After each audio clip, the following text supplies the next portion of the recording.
Welcome back to another edition of Russ's Money Shorts. Today, I want to talk to all the folks who are saving for retirement, whether it's in your 401k, your Roth IRA, whatever it might be. I want to talk a little bit about the accumulation phase and the distribution or harvesting phase when it comes to your investments.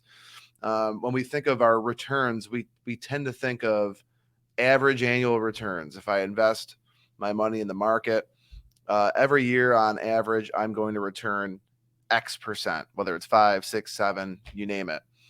But we all know that the markets don't really operate that way. Your portfolio just doesn't consistently return the average.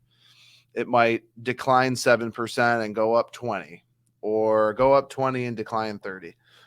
Whatever the case is, it's a bit of a roller coaster, why in previous videos I've always said we need to be invested according to our risk tolerance, or at least within it, so we can ride those the market volatility out.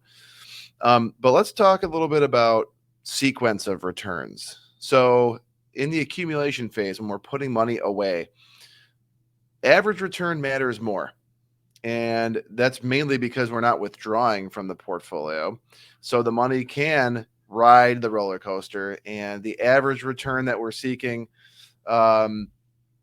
is fine over that big period of time until you start to turn on the income. Now, the income plan, the distribution phase or harvesting phase, is much more difficult, at least in my opinion.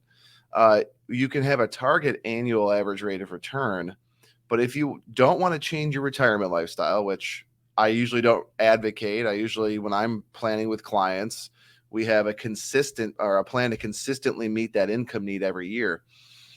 But from your variable investments, so your those that are in the market, the sequence of returns matters a whole lot more when you're withdrawing. Why is that?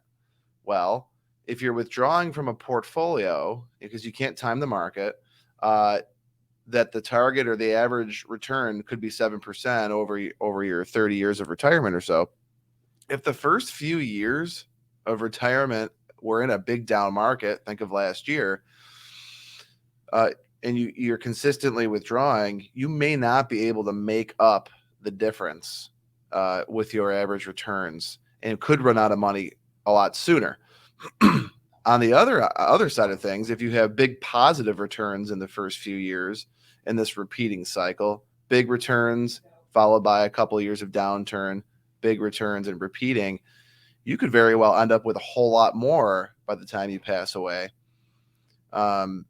even with the same average annual rate of return at the end of each portfolio life cycle. So sequence of returns is so important when it comes to harvesting and making sure that you actually have an income plan that is going to give you a high probability of living the life you want but also through retirement. Shoot me an email, give me a call if you want to have any sort of discussion around how do I switch from the accumulation phase to the distribution phase, and I'd be happy to answer any questions you might have. I hope you all have a great week and you found this information useful, for at least sparked some questions in your brain, and I'll see you all again next week. Thank you.